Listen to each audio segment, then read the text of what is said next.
தரிசனம் ஆலய தரிசனம்.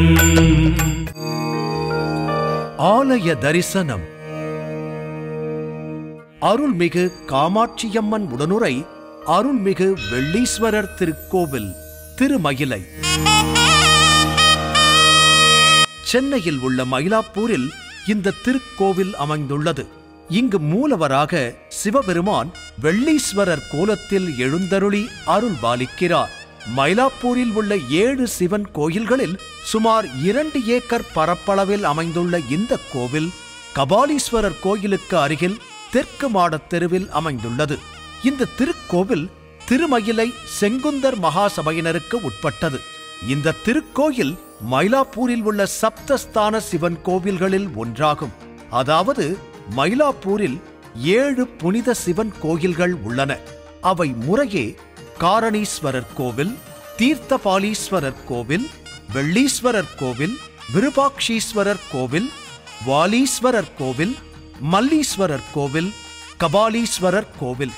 இவைகளில் இந்த திருக்கோவிலும் ஒன்றாக அமைந்துள்ளது. இந்த திருக்கோவிலில் இறைவன் வேலீஸ்வரர் அல்லது வெள்ளீஸ்வரர், இறைவி காமாட்சியம்மன், தீர்த்தம் சுக்கிர தடாகம், ஸ்தல விருட்சம் குருந்தி மரம், 5 நிலை ராஜகோபுரத்துடன் திருக்கோவில் நம்மை கம்பீரமாக வரவேற்கிறது.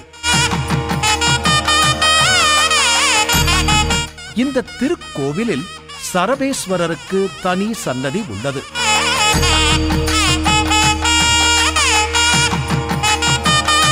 இந்த சரபேஸ்வரர் சன்னதியின் இருபுறமும் பிரத்யங்கரா தேவியும் சூலினி தேவியும் காட்சியளிக்கின்றனர்.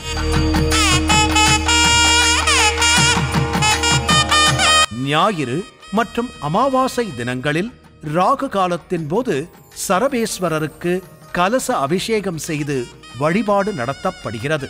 இந்த திருக்கோவிலில் ஸ்ரீ உலகளந்த பெருமாள், விஷ்ணு, ஸ்ரீ அண்ணாமலையார், சிவன், ஸ்ரீ காசி விஸ்வநாதர், ஸ்ரீ நடராஜ பெருமான், ஸ்ரீ பைரவர், ஸ்ரீ தட்சிணாமூர்த்தி, ஸ்ரீ சரஸ்வதி, ஸ்ரீ லக்ஷ்மி, ஸ்ரீ துர்க்கையம்மன், ஸ்ரீ முத்துக்குமார சுவாமி, ஸ்ரீ செல்வ கணபதி, ஸ்ரீ நந்திகேஸ்வரர், ஸ்ரீ வீரபத்திரர், ஸ்ரீ நாகேந்திரர், சேக்கிழார் உடனான 63 நாயன்மார்கள், ஸ்ரீ வைஷ்ணவி, ஸ்ரீ இந்திராணி, ஸ்ரீ சாமுண்டி, ஸ்ரீ உண்ணாமுலையம்மன், ஸ்ரீ வராகி மற்றும் ஸ்ரீ சுக்ரேஸ்வரர் ஆகிய தெய்வங்கள் அமைந்திருக்கின்றனர். இந்த திருக்கோவிலின் புராண வரலாறு என்ன சொல்கிறது என்று பார்க்கலாம். ஒரு சமயம் சேர நாட்டைச் சேர்ந்த அசுர மன்னன் மகாபலி சக்கரவர்த்தி இந்திர பதவி வேண்டி ஒரு மாபெரும் யாகம் செய்தான். அந்த யாகத்தின்படி யார் எவர் வந்து என்ன கேட்டாலும் முகம் சுளிக்காமல் அவர்கள் கேட்கும் பொருளை தானமாக தர வேண்டும் என்பது நியதி. அப்பொழுதுதான் அந்த யாகம் பூர்த்தியடையும், எதிர்பார்த்த பலன் கிடைக்கும். மன்னனும் வந்தவர்களுக்கு கேட்டதையெல்லாம் வாரி வாரி அளித்தான். எங்கே யாகம் பூர்த்தியாகிவிட்டால் தன்னுடைய இந்திர பதவி பறிபோய் விடுமோ என்று அஞ்சிய தேவேந்திரன் ஸ்ரீ மகாவிஷ்ணுவிடம் வந்து முறையிட்டான். அவனை காப்பாற்றுவதற்காக ஸ்ரீ மகாவிஷ்ணு நெட்டையாக படுத்திருந்த தனது உருவத்தை குட்டையாக்கிக் கொண்டு வாமன அவதாரம் எடுத்து மகாபலியிடம் தானம் வேண்டி வந்தாராம். வந்த மகாவிஷ்ணு மகாபலி சக்கரவர்த்தியிடம் 3 அடி நிலம் வேண்டும் என்றும் அதையும் தன் கால்களால் அளந்து எடுத்துக் கொள்கிறேன் என்று சொன்னாராம். மன்னன் அதற்கு சம்மதித்தான். அவன் அருகிலிருந்த அசுரகுருவான சுக்கிராச்சாரியார் மன்னனிடம் வந்திருப்பது இறைவன் மகாவிஷ்ணு, ஆகவே அவன் கேட்பதை தரவேண்டாம் என்று எடுத்துக் கூறினாராம். ஆனால் இறைவனே என்னிடத்தில் யாசகம் வாங்க வந்திருக்கிறான் என்று சற்று மமதையாக சொன்னவன் தானத்தை தர முற்பட்டான்.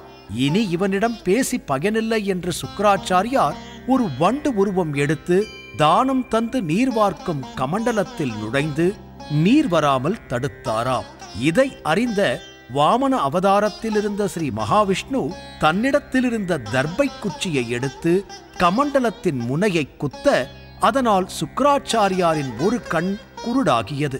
பிறகு தானம் பெற்ற வாமனன் தன் குட்டையான உருவத்தை மீண்டும் நெட்டையாகி திருவிக்கிரமனாக அவதாரம் எடுத்து வானத்தையும் பூமியையும் தன் காலால் அளந்துவிட்டு 3வது அடியை மகாபலி சக்கரவர்த்தியின் தலையில் வைத்து அவனது அகங்காரத்தை அழித்தார் என்பது வரலாறு. இழந்த கண் பார்வையை மீட்க சுக்கிராச்சாரியார் சிவபெருமானை நோக்கி கடும் தவம் செய்தார். திருமயிலையில் குருந்த மரத்தின் கீழ் ஒரு சிவலிங்கத்தை ஸ்தாபித்து தன்னுடைய தவத்தை தொடர்ந்தார். அவருடைய தவ வலிமையைக் கண்டு மகிழ்ந்த சிவபெருமான் பெருமாள், பிரம்மன் ஆகியவர்களுடன் காட்சி தந்து சுக்கிராச்சாரியருக்கு கண்ஒளி வழங்கி ஆசி புரிந்தார். அந்த இடமே தற்போது உள்ள அருள்மிகு காமாட்சி உடனுரை அருள்மிகு வெள்ளீஸ்வரர் திருக்கோவில் ஆகும். சுக்கிராச்சாரியரின் விருப்பத்திற்கு இணங்க சிவபெருமான் இங்கு வெள்ளீஸ்வரராக அமைந்து அருள் புரிகிறார்.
இந்த கோவிலில் ஸ்ரீ சுக்கிரரின் திருவுருவ வடிவத்தை காணலாம்.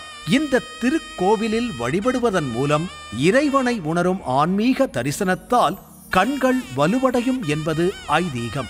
நம் கண்களால் தூண்டப்பட்டு ஆசைகளால் இரையாகாமல் தனது பக்தர்களை வெள்ளீஸ்வரர் காப்பதாக கூறப்படுகிறது. இந்த திருக்கோவில் பெரிய சோழ வம்சங்களுடன் தொடர்புடையது. இது சுமார் 2000 முதல் 3000 ஆண்டுகள் பழமையானது என்று கணக்கிடப்படுகிறது. இந்த திருக்கோவிலில் ஆண்டுதோறும் வைகாசி மாதத்தில், அதாவது ஆங்கில மே மற்றும் ஜூன் மாதங்களில் பிரம்மோற்சவம் கொண்டாடப்படுகிறது. தமிழ் மாதத்தின் 8ஆம் நாள் குரு சுக்கிராச்சாரியர் கண் பார்வை பெறும் நிகழ்வை குறிக்கிறது. அருள்மிகு காமாட்சியம்மன் உடனுரை அருள்மிகு வெள்ளீஸ்வரர் பெருமானுக்கு வைகாசி பெருவிழா, திருவள்ளுவர் ஆண்டு 2055, குரோதி ஆண்டு சித்திரை மாதம் 30ஆம் தேதி முதல் வைகாசி மாதம் 21ஆம் தேதி வரை, அதாவது சரியான ஆங்கில தேதி 13/5/2024 முதல் 3/6/2024 வரை வெகு விமர்சையாக நடைபெறும். இந்த விழாவில் காலையிலும் மாலையிலும் பஞ்சமூர்த்திகள், அதாவது 5 திருமேனிகள் 4 மாட வீதிகளில் திருவீதி உலா மற்றும் விடையாற்று கலை விழா நடைபெறும். பக்த பெருமக்கள் அனைவரும் மேற்படி விழாக்களில் கலந்து கொண்டு அருள்மிகு காமாட்சியம்மன் உடனுரை அருள்மிகு வெள்ளீஸ்வரர் பெருமானை வணங்கி அவர் திருவருளை பெறலாம்.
வைகாசி பெருவிழாவின் தொடக்க நாளில், அதாவது 13/5/2024 அன்று விநாயகர் உற்சவம் நடைபெற்றது. இரவு 7 மணி முதல் 8 மணி வரையில் தீர்த்தம் பட்டறை தோட்டத்தில் புற்று மண் எடுத்து அருள்மிகு சண்டிகேஸ்வரர் வீதி உலா வந்தார். அன்று இரவு 9 மணிக்கு அருள்மிகு செல்வ விநாயகர் மூஷிக வாகனத்தில் வந்தார். வைகாசி பெருவிழா முதல் நாள், அதாவது 14/5/2024 செவ்வாய்க்கிழமை காலை 6:30 மணிக்கு ஈசன் பவழக்கால் விமானம் எழுந்தருளினார். காலை 8 மணி முதல் 9 மணி வரை கொடியேற்றம் நடைபெற்றது. அன்று இரவு 9 மணிக்கு குருந்த விருட்சத்தடியில் சுக்கிரர் சிவபூஜை காட்சி நடைபெற்றது.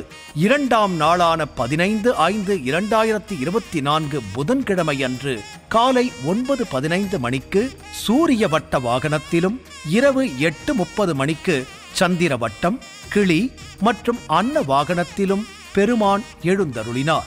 3ஆம் நாளான 16/5/2024 வியாழக்கிழமை அன்று காலை 5:45 மணிக்கு அதிகார நந்தி காட்சியளித்து கந்தருவி, கந்தருவன் மற்றும் மூஷிக வாகன உலா வந்தார். அன்று இரவு 8:30 மணிக்கு பூத வாகனத்திலும் 4ஆம் நாள் உற்சவமாக காலை 8 மணிக்கு புருஷா மிருகம், சிங்கம், புலி ஆகிய வாகனங்களில் பெருமான் எழுந்தருளினார். அன்று இரவு 8:30 மணிக்கு நாகம் மற்றும் ஆடு வாகனங்களில் திருவீதி உலா நடைபெற்றது. 18/5/2024 சனிக்கிழமை அன்று 5ஆம் திருநாள் அன்று காலை 8 மணிக்கு சவுடல் விமானத்தில் எழுந்தருளி அன்று இரவு 9 மணிக்கு வெண்ணிடை பெருவிழா காட்சியாக வெள்ளி ரிஷப வாகனத்தில் எழுந்தருளி திருவீதி உலா கண்டார். 6ஆம் நாள் திருவிழாவாக 19/5/2024 ஞாயிற்றுக்கிழமையன்று காலை பல்லக்கு விழா நடைபெற்றது. மாலை 4 மணிக்கு 108 சங்காபிஷேகம் நடைபெற்று அன்று இரவு 9 மணிக்கு யானை வாகனத்தில் திருவீதி உலா வந்தார். 20/5/2024 திங்கட்கிழமையன்று 7ஆம் திருநாள் உற்சவம். அன்று திருத்தேர். காலை 7:15 மணிக்கு திருத்தேர் வடம் பிடிக்கப்பட்டு திருத்தேர் வைபவம் நடந்தது. அன்று இரவு தேரிலிருந்து ஈசன் திருக்கோவிலுக்கு எழுந்தருளினார். அன்று இரவு பஞ்சமூர்த்திகள் உற்சவம் நடைபெற்றது. 21/5/2024 செவ்வாய்க்கிழமை 8ஆம் நாள் உற்சவமாக காலை 11 மணிக்கு திருக்குடமுழுக்கு விழா நடைபெற அன்று மதியம் 2:45 மணியளவில் பிரம்மா, விஷ்ணு, தேவர்களுடன் அருள்மிகு வெள்ளீஸ்வரர் திருக்காட்சி அளித்தார். அன்றைய தினம் சுக்கிராச்சாரியார் இழந்த கண் பார்வையை மீண்டும் பெற்ற வைபவமும் நடைபெற்றது. 8ஆம் நாளன்று மாலை 5:30 மணிக்கு பஞ்சமூர்த்திகள் உற்சவமும் இரவு சந்திரசேகரர் குதிரை வாகனத்தில் திருவீதி உலா வந்து பார்வேட்டை நடத்தினார். இரவு பஞ்சமூர்த்திகளின் உற்சவமும் நடைபெற்றது. 9ஆம் நாளான 22/5/2024 புதன்கிழமையன்று காலையில் பஞ்சமூர்த்திகள் உற்சவமும் மாலை 6:30 மணிக்கு பிக்ஷாடனர் கோல விழா நடைபெற்று அன்று இரவு பஞ்சமூர்த்திகள் உற்சவம் நடந்தேறியது. 23/5/2024 வியாழக்கிழமை அன்று பெருவிழாவின் 10ஆம் நாள் உற்சவம். அன்று காலை 5:30 மணிக்கு அருள்மிகு நடராஜ பெருமான் திருக்காட்சி அளித்தார். காலையில் பஞ்சமூர்த்தி உற்சவமும் இரவு 8:15 மணி முதல் 9:15 மணி வரை திருக்கல்யாண பெருவிழாவும் நடந்தேறியது. பின்னர் ஈசன் கைலாய வாகனத்தில் திருவீதி உலா வந்தார். அருள்மிகு வெள்ளீஸ்வரர் திருக்கோவில் மயிலாப்பூர் அருள்மிகு கபாலீஸ்வரர் திருக்கோவிலுக்கு அருகில் தெற்கு மாடத் தெருவில் அமைந்துள்ளது. பக்தர்கள் தரிசனம் செய்யும் நேரம் காலை 5:30 முதல் 11:30 மணி வரை மற்றும் மாலை 4:30 மணி முதல் இரவு 8:30 மணி வரை. ஆலய தரிசனம் காண்போம். அருள்மிகு காமாட்சி உடனுரை வெள்ளீஸ்வரர் அருள் அனைவருக்கும் கிடைக்க மனதார பிரார்த்திப்போம். ஓம் நம சிவாய, ஓம் நம சிவாய, ஓம் நம சிவாய.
ஆன்மீக வீடியோக்களை தொடர்ந்து பார்க்க கடவுள் டிவி யூடியூப் சேனலை சப்ஸ்கிரைப் பண்ணுங்க.